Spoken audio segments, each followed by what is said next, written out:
That was horrible.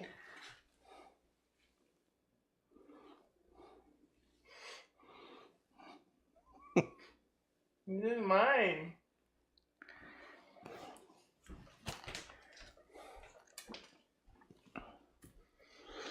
What's your friend want? To be petted. I have a little bit of a hair issue. You have a huge hair issue. I brushed my hair right before I came up here, and it was like, and then when I got up here, I looked, and it was like, what happened? Remember Calvin and Hobbes? Really? There just wouldn't be a episode without Are you Cody seriously eating. going to start eating? I actually fed you. That's the cue to start eating when we start recording, huh?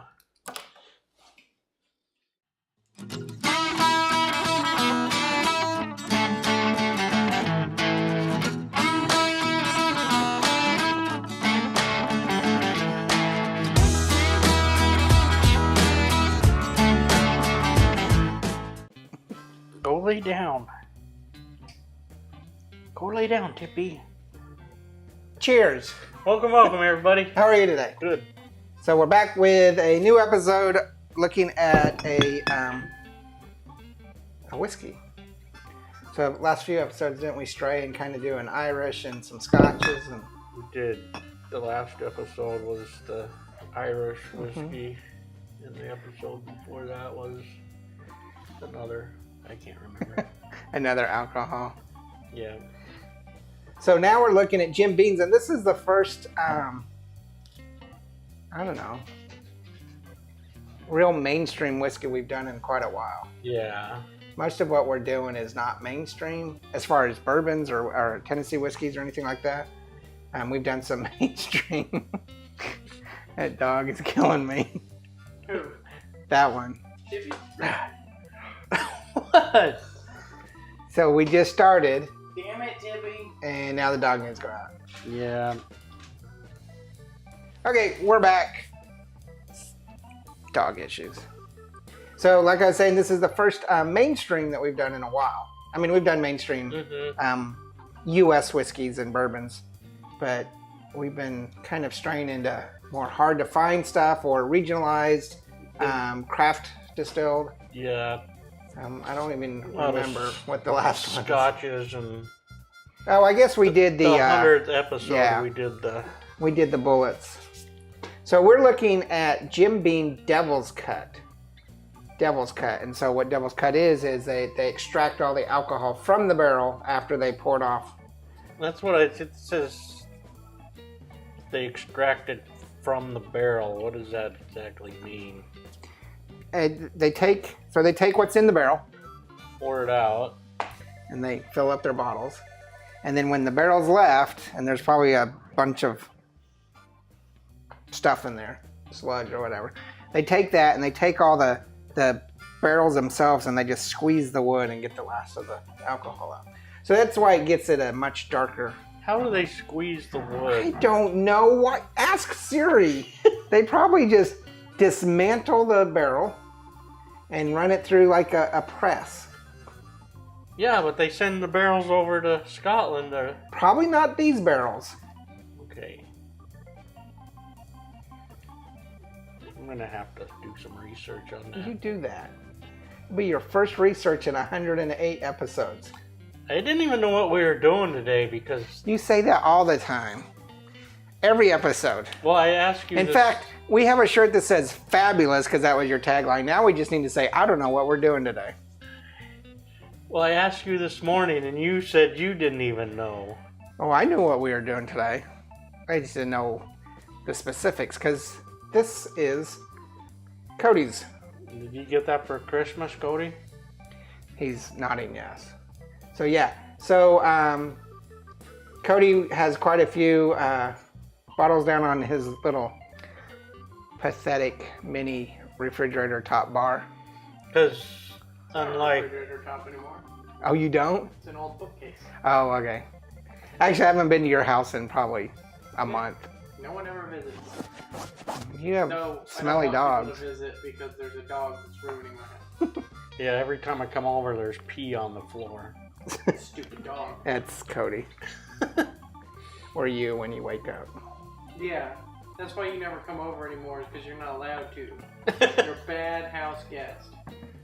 There's a toilet right there, and you just pee on the floor. Smack me with All a right, so newspaper. back to where we were. Let's keep getting sidetracked. Jim Beam's Devil's Cut. It's a bourbon. Jim Beam is actually an Illinois company, but they originated out of Kentucky. Yeah, And so the rules about Kentucky bourbon is that it's got to be distilled and housed, I think, for 2 years in, or a certain amount of time in Kentucky, and then the barrel can be shipped out. So that's probably why some distillers in the West are calling theirs bourbon, because they're pulling that from Kentucky. I don't know. But there's a lot of new craft distilleries, but like a lot of this stuff there's only like 2 or 3 companies. They bought up all the distilleries, and it's... No, Jim Beam's its own company. Is that... You're talking about the source distillers. There's only 2 or 3. I think there's 3 source distillers. Those are the mass distillers that produce like, I don't know, the Costco brand or whatever. Otherwise, Jim Beam and Elijah Craig and Four Roses and, Evan Williams are still thriving companies. I think the big one is called MGP out of Illinois. Mm-hmm. But yeah, this Jim Beam's its own company.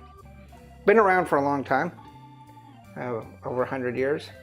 Yeah, because I was drinking it when I was a youngster about 100 years ago. Okay, I knew that was coming. So, this is 90 proof, aged at least 6 years, for $19.49 for that bottle at a liquor store, Total Wines or something like that. So that's not really a bad price. No. For 90 proof, Aroma. Woo. Smells like a bourbon. Yeah, it smells very woody. Got some kind of a sweet honey draw to it, maybe even a little vanilla. But it's also got these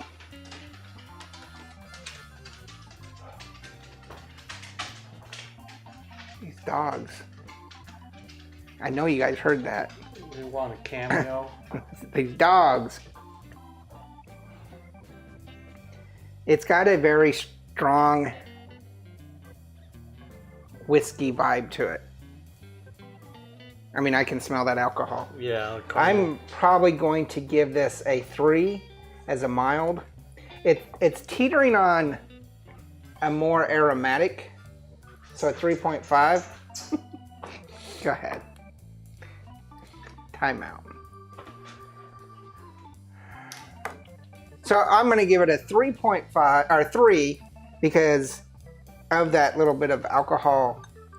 Yeah, I was going to give it a 3. And it could borderline 3.5 because it does have a very aromatic. I think it's taste been a long or time flavor. since I've had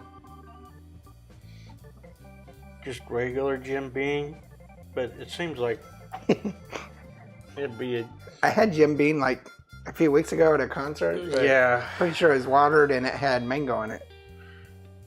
Why? Cody, you got a flavor for it? Aroma. Look at the camera and he'll throw his voice. You can do it. What are we on? Aroma. These are the worst videos ever. We're too tired. I think we've gone downhill. Our peak is behind us. Let's give it up. Start drinking, boys. I would say Alright. like a 2.5. 2.5. It's very kind of alcoholic. Okay. It's got some nice Color to to it. A little bit of a legs. Flavor. So in flavor, we're looking at a very alcohol bitter but palpable. It's a 90 proof Devil's Cut, so it's probably going to be a little strong. a little strong. It's got some spice to it, I bet. And then you have moderate, pleasant, and rich.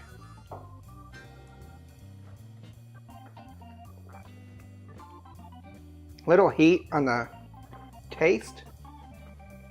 Kind of mellows out, and then that spiciness in the end gets you. Yeah, I think in the back of the throat. Yeah. Really? It does have kind of a, not floral, kind of a, I'd almost say a honey flavor to it. Just a tinge. A little woody.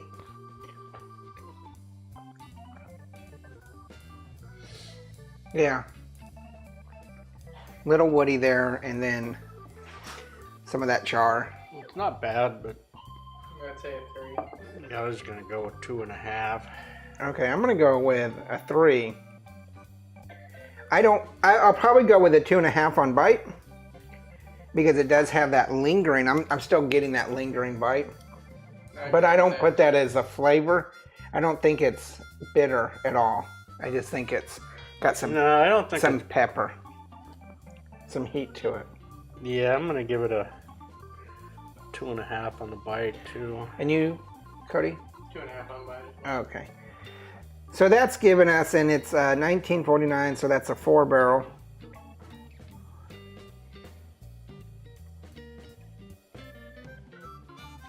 I have a 12.5. You have a 12, Andy. And Cody is actually going to go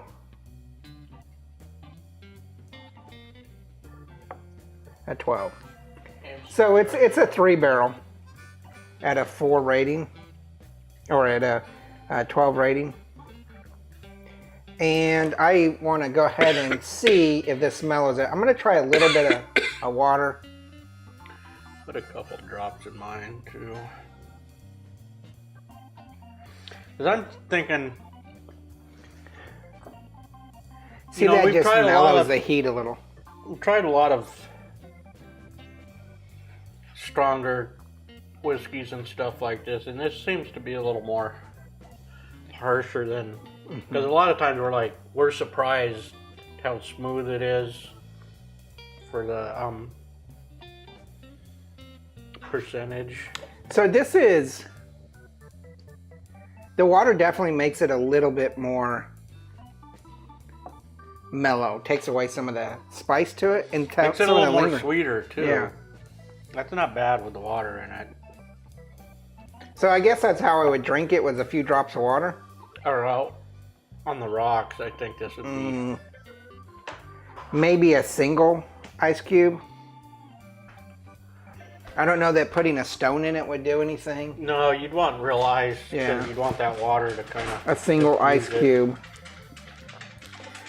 But this is here at the house. I don't know that you could actually get this really anywhere in a bar. I don't think they would carry it. I don't know. Maybe a whiskey bar. Maybe. Something.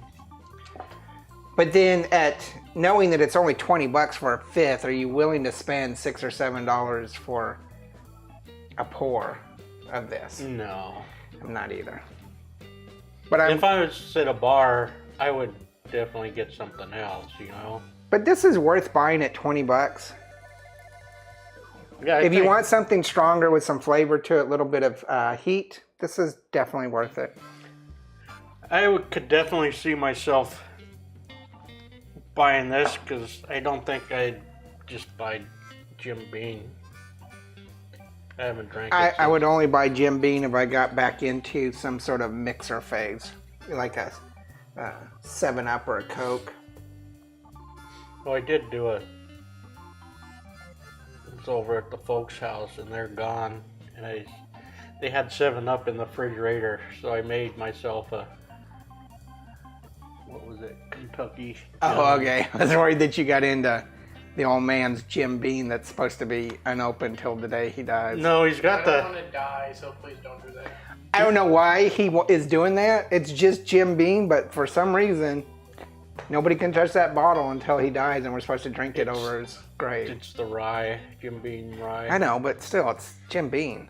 We'll discover that he's already drunken it all and replace it with tea. Iced tea. And the bottle will be like, haha, suckers! Probably. Because I'd be, I'd do like a 23-year-old scotch that we couldn't open, and when I die, you guys can drink it. Yeah. Except for you drunk it already and put haha, suckers on the bottom of the bottle. Suckers! All right, so Jim Beam, Devil's Cut. Yeah, pretty good. Remember to hit the like and subscribe. Check out the Twitter and the Instagram. Posting stuff every day on Instagram. In fact, I just posted the bar before I cleaned it and rearranged it because we are totally out of room. We got about 200 bottles sitting behind us in the cabinet. We better get that down. That's way too many bottles. We need to get our studio done, but unfortunately our studio has been used as storage for some, I don't know, vagrant person. Homeless person. He's not homeless. He's got a house. He just doesn't have room for his stuff. All right. Remember, there's no bad whiskey. There's only good whiskey and great whiskey, and this is pretty good whiskey for $20. I'd go ahead and get it. Cheers. Later. Get out of the camera, boy.